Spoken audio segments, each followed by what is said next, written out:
Good morning friends. आइए आज हम बात करते हैं सिंधु सभ्यता से रिलेटेड मोस्ट एमसीक्यूज़ की। फर्स्ट, सिंधु सभ्यता की सर्वमान्य तिथि कितनी मानी गई है?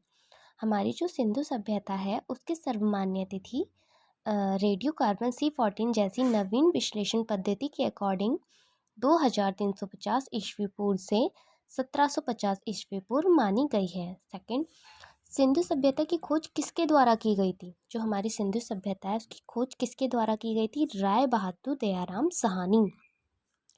थर्ड, सिंधु सभ्यता को कौन से युग में रखा जा सकता है? प्रागो ऐतिहासिक व कांस्य युग। प्रागो ऐतिहासिक युग को क्या कहा जाता है? कांस्य युग भी कहा जाता है। इस सभ्यता के मुख्य निवासी कौन थे? इस सभ्यता के मुख्य निवासी द्रविड़ लोग थे।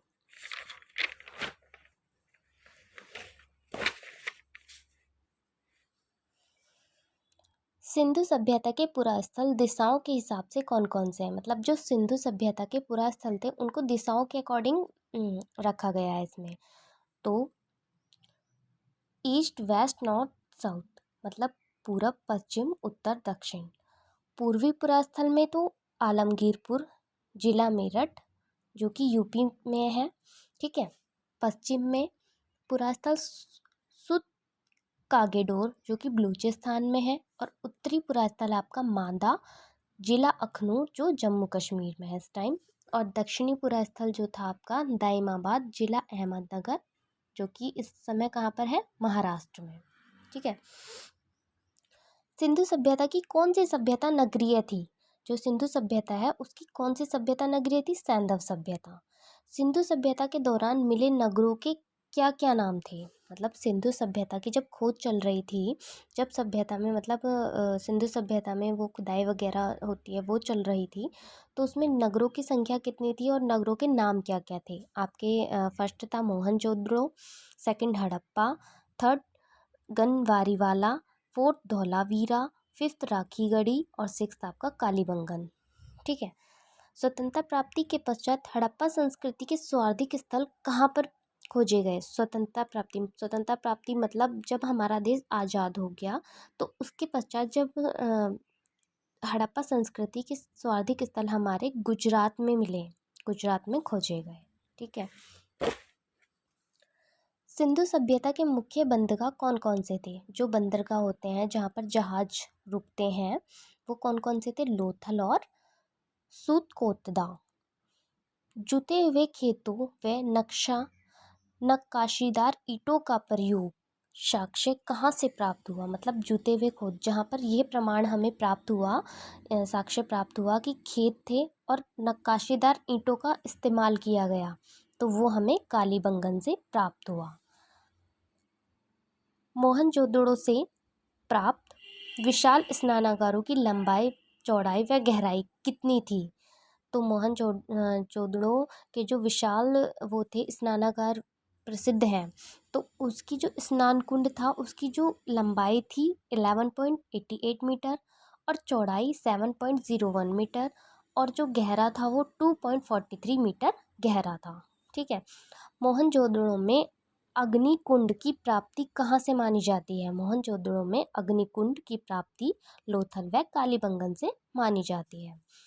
हड़प्पा की मोहरों पर सबसे अधिक किसका अंकन मिलता है? जो हड़प्पा की मोहरें हैं हमारी, तो उस पर सबसे अधिक श्रृंगी पशु, एक श्रृंगी पशु होता था, उसकी आकृति मिली, ठीक है। सिंधु सभ्यता की लिपि कैसी थी? सिंधु सभ्यता की लिपि भाव चित्रात्मक मतलब कि ऐसे चित्र बने होते थे जो कि मतलब ऐसे प्रतीत होते थे बिल्कुल एक्चुअल हो, बिल्कुल रियल हो।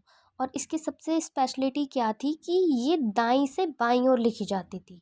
आजकल जब भी हम कोई भी रिटन काम करते हैं तो वो हम बाएं से स्टार्ट करते हैं, बाएं से लेके फिर दाएं तक पहुंचाते हैं उसे, मतलब बाएं ओर से स्टार्ट करते हैं हम कोई भी लेखन कार्य हो हमारा, कोई भी रिटर्न हो काम। बट उसमें क्या होता था, दाईं ओर से मतलब दाईं ओर से रिटर्न स्टार्ट होके बाईं ओर पे एंडिंग होता था, ठीक है। सिंधु सिंधु सभ्यता के लोगों ने घरों में नगरों के विन्यास के लिए कौन सी विधि या पद्धति बोल सकते हैं वो अपनाई? तो सिंधु सभ्यता के लोगों ने घरों व नगरों के विन्यास के लिए, विन्यास मतलब कि जैसे आज के टाइम में होता है ना कि नक्शा होता है कि घर को एक नक्शे के अकॉर्डिंग बनवाते हैं कि हाँ भाई इस टाइप से बनवाएंगे, इस टाइप से मतलब डिज़ाइन करवाते हैं। तो उसी तरीके से वहाँ पर सिंधु सभ्यता के लोगों ने घरों व नगरों का विन्यास के लिए ग्रिड पद्धति, कौन सी पद्धति, ग्रिड पद्धति का इस्तेमाल किया।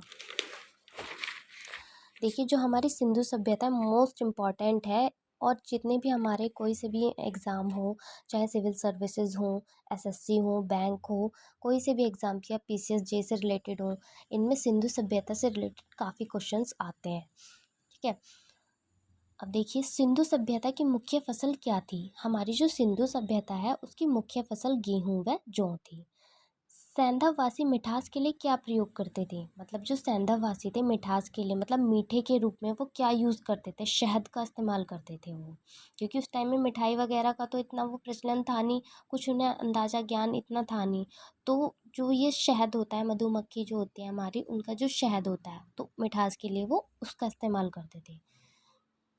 चावल के प्रथम साक्ष्य कहाँ से प्राप्त हुए, जो चावल है उसके प्रथम साक्ष्य लोथल से प्राप्त हुए।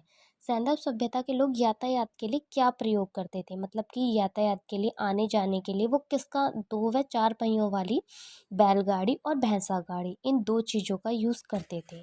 ठीक है, मेसोपोटामिया के अभिलेखों में सिंधु सभ्यता को क्या कहा। मेसोपोटामिया के अभिलेखों में सिंधु सभ्यता को मेलुहा कहा। क्या कहा, मेलुहा। हड़प्पा संस्कृति का शासन किसके हाथों में था। हमारी जो हड़प्पा संस्कृति थी उसका शासन वणिक वर्ग के हाथों में, एक जो वर्ग था वणिक, उसके हाथों में था।